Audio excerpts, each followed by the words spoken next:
ओम शांति। आज की तारीख है 5/3/17 और आज की ज्ञान मुरली अव्यक्त बाप दादा की मुरली है। तो रिवाइज कोर्स की तारीख है 20/1/82 और आज की ज्ञान मुरली का शीर्षक प्रीत की रीत निभाने का सहज तरीका क्या होगा।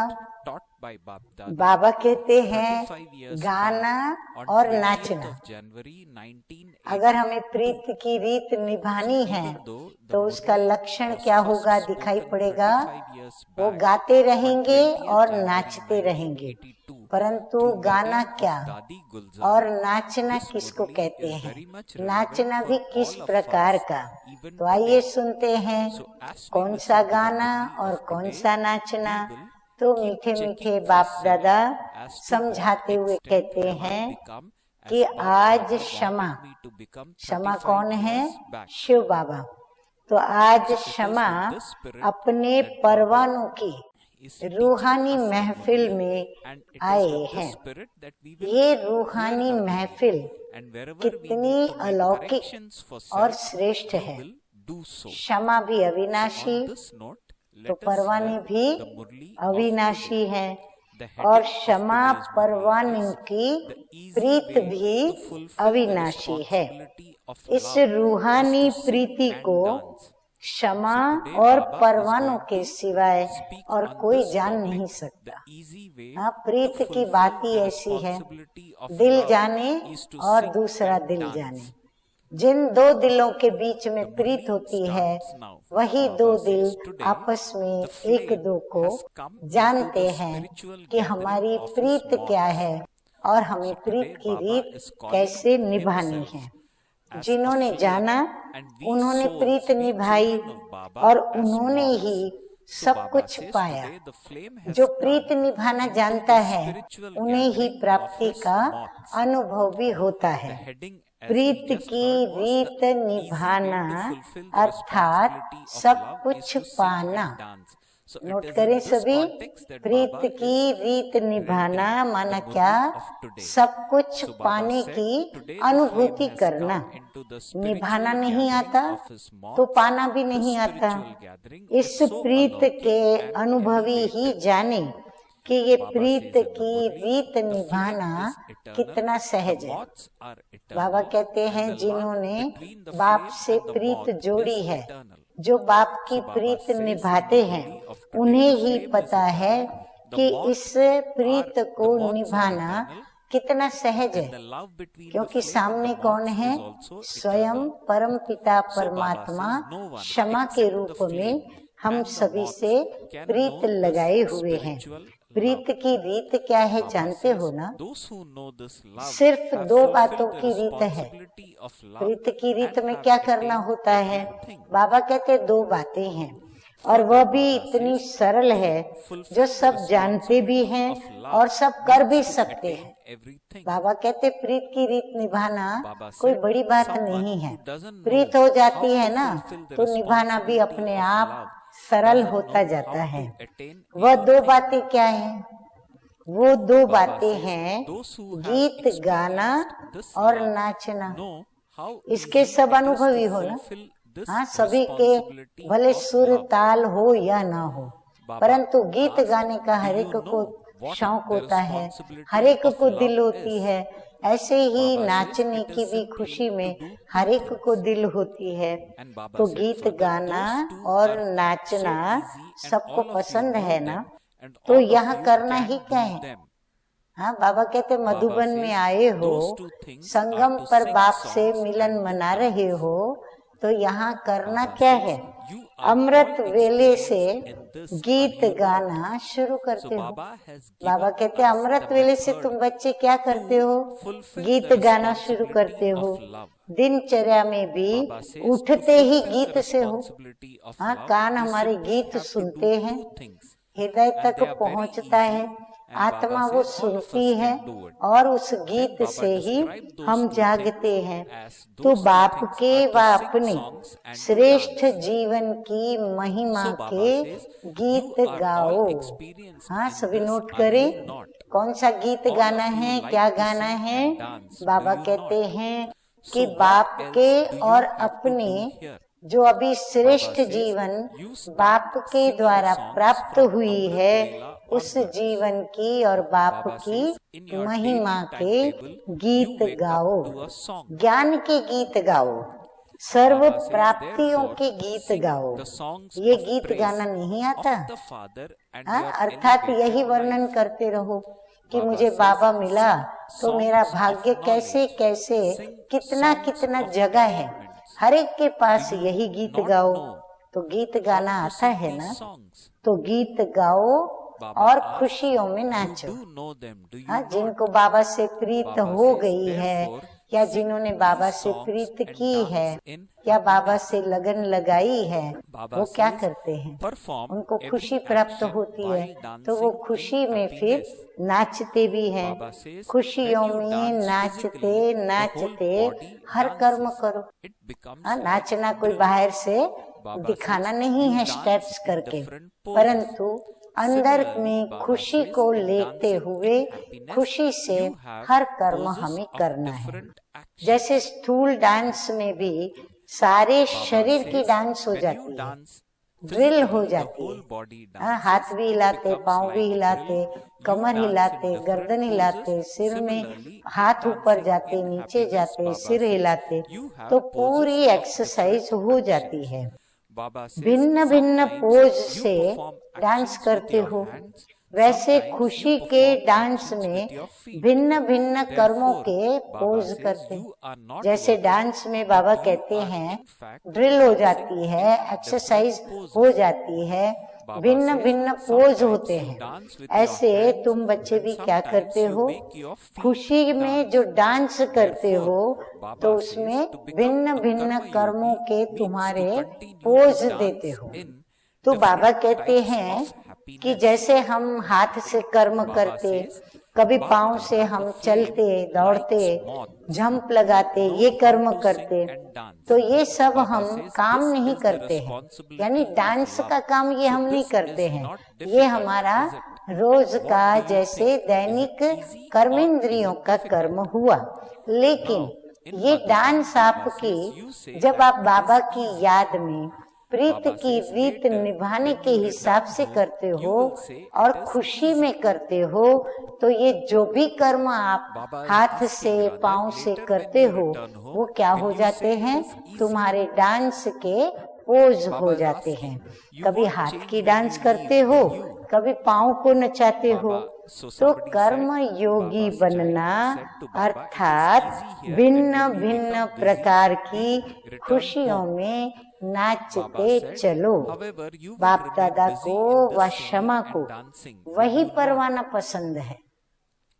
सभी ध्यान से सुने कि उस परवाने की लिस्ट में आपका नाम है या नहीं, मैं वो परवाना हूँ या नहीं।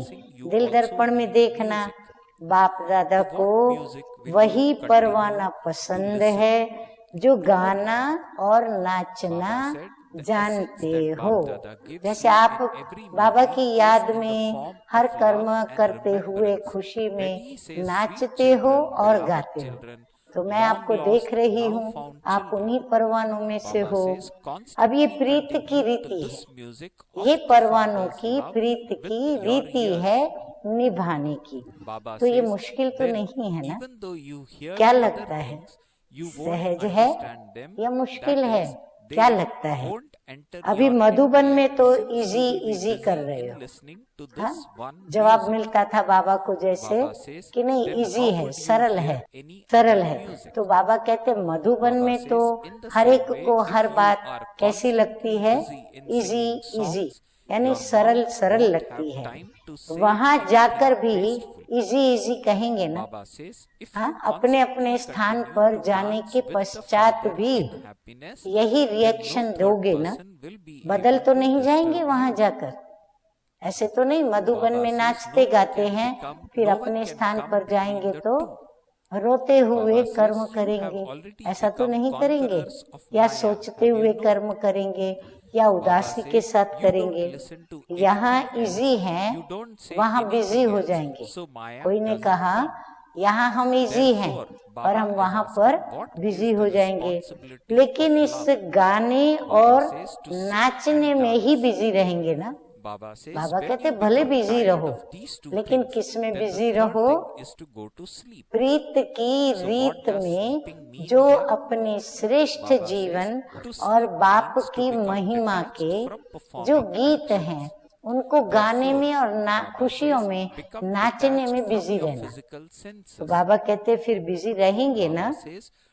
अच्छा, आगे मीठे मीठे बाप दादा कहते हैं, सदा कानों में ये मीठा साज सुनते रहना, क्योंकि गाने और नाचने के साथ साज भी तो चाहिए ना, इंस्ट्रूमेंट्स भी तो विविध प्रकार के बजनी चाहिए ना।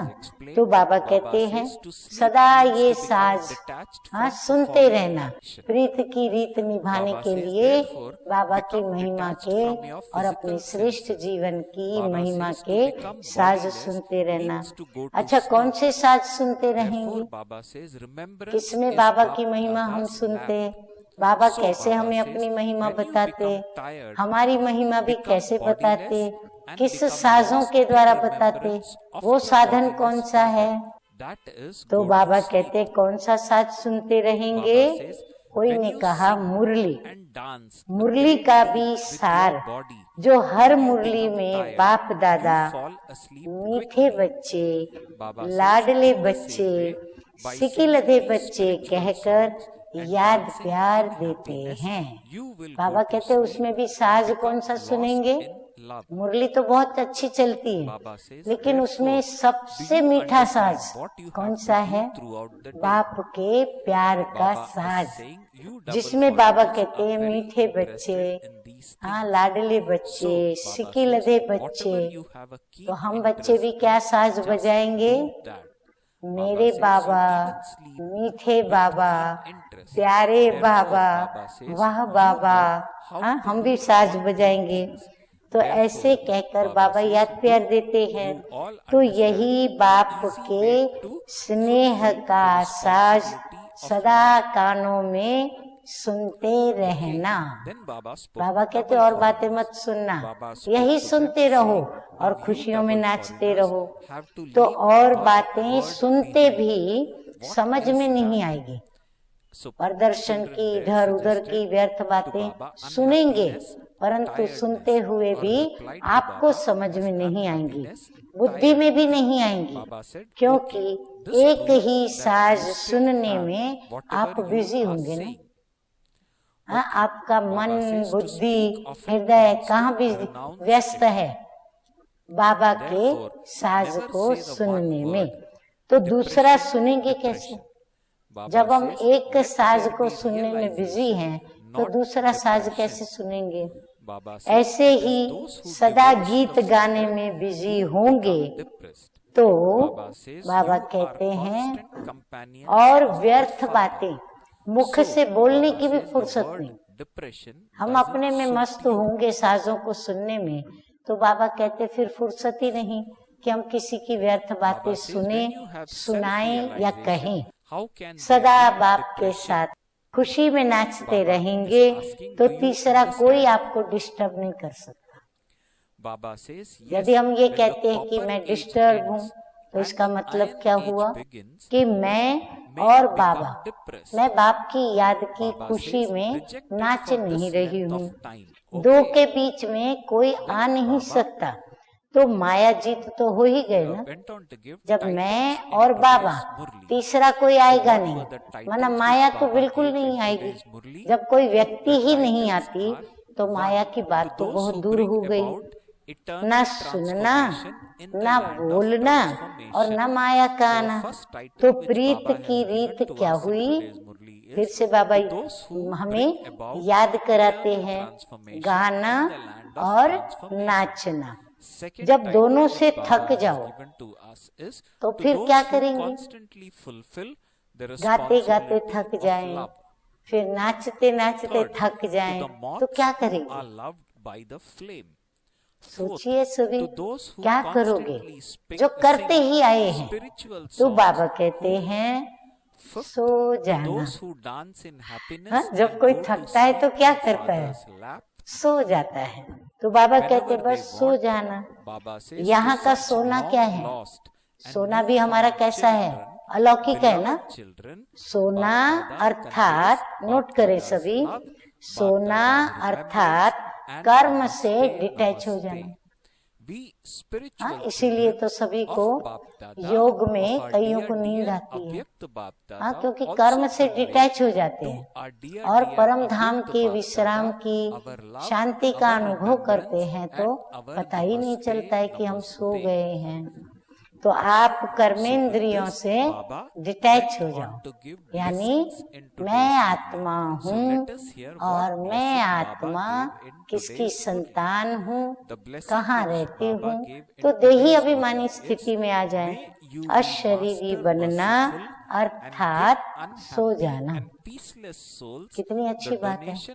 कोई सारा दिन नींद करना चाहे, सारा दिन अशरीरी रहे और कहे आज मैं सारा दिन सोने वाली, माना मैं आज सारा दिन क्या करूंगी?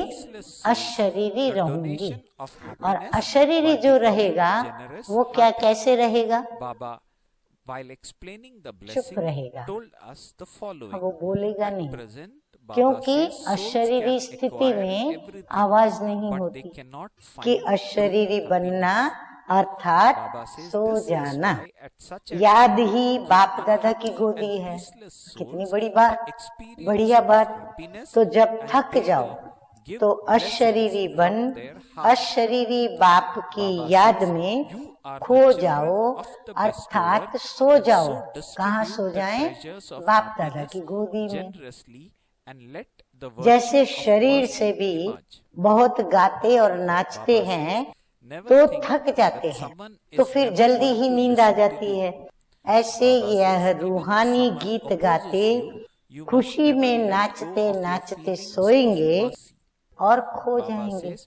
बाबा कहते हैं ऐसे ही आप रूहानी गीत गाते गाते बाबा की याद में नाचते नाचते खुशी में, हाँ, आप अशरीरी हो जाएंगे, तो पता ही नहीं चलेगा कि आप सो भी गए, तो खो जाइए। तो समझा सारा दिन क्या करना है। और डबल फॉरेनर्स तो इसमें बहुत शौकीन है। डबल फॉरेनर्स को तो गाने का और नाचने का बहुत ही शौक होता है, अशरीरी बनने का भी बड़ा शौक है। तो जिस बात का शौक है बस वही करो। बाबा कहते यही काम करो। सोते भी बड़े शौक से हैं। बाबा कहते फॉरेनर्स सोते भी बड़े दिल से हैं, शौक से सोते हैं। नींद को भी एक शौक से लेकर के सोते हैं। तो तीनों ही बातें करनी आती हैं। तो समझा, प्रीत की रीति निभाने का सहज तरीका क्या है? नाचना, गाना और फिर थकना, खो जाना, बाबा की याद में अशरीरी होकर गोदी में सो जाना। अच्छा, अभी बाप दादा क्या कहते हैं? अभी एक शब्द तो यहाँ डबल फॉरेनर्स छोड़कर जाना। बाबा विशेष विदेशी बच्चों को कह रहे हैं, और वो कौन सा एक शब्द? सभी ने कोई कोई बात सुनाई। कोई ने कहा उदासी, कोई ने कहा थकावट, आदि आदि। अच्छा, अभी बाबा बताते हैं। अच्छा, इससे सिद्ध है कि जो बोल रहे हो वो अभी तक है।